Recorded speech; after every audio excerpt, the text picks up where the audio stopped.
mean, I remember as a teenage girl, I knew that tennis was my dream and winning Grand Slams, but as you grow into kind of a different area or a different stage in your life, you have many other values, and I think that's what keeps you going.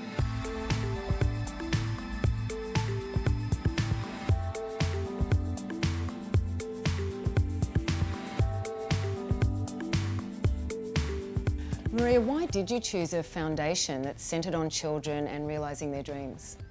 Growing up as a young girl and a child, I was able to live a dream, to be part of something that I loved from a very young age, and I was fortunate enough, and I had both of my parents that guided me in the right direction to help me realize my dream, and with finances, with support, we traveled all around the world, and I was able to live my dream. I still feel like I live a big part of it today, and I know that there are many families that are not as fortunate, whether it's financially, whether it's emotionally, and at a young age, I think that's so important.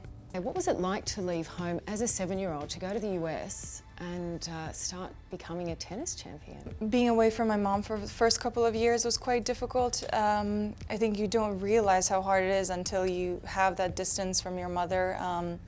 And my father was great, and he was there as much as he could, but there's nothing like a mother's kind of attention and voice and vision, and so I miss that a lot. And as I look back, I wish I had those 2 years, because even with that time, even though we have a really strong relationship, you always want to spend as much time with your mother as you can.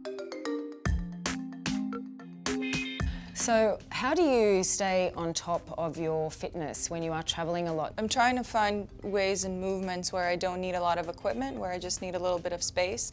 After traveling, I stretch a lot, and that can be done in a hotel room. You don't necessarily need a gym. And then, you have a few core exercises that I do, because when your core is strong, so many other parts of your body are working well. Is breakfast the most important meal of the day for you? Well, I like to eat, so it's tough to discriminate a meal. Breakfast is it's the start and it's the core. Breakfast for me starts with water. It's just waking up, and I drink maybe half a liter of water, just to feel like I started on a clean note and I cleansed my body. And having a solid breakfast, I think, gives you a good frame of mind towards the rest of the day. What are the key foods or must-haves that you would keep in your fridge? Well, I always have lactose-free milk, because that's how I like my coffee in the morning. And I don't like almond and I don't like soy, so I always have to find lactose-free milk wherever I am. So I usually have a lot of fruits in my fridge.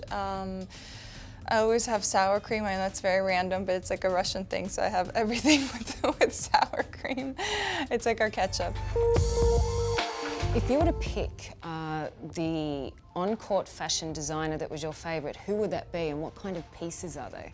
For me, it's not so much about a designer, but it's about finding a way, whether it's a material or a detail that maybe you don't see it right away, but when you're holding a piece, you're like, okay, wow, that was really well thought of. I think the quality of a piece is much more important than something that just pops or stands out.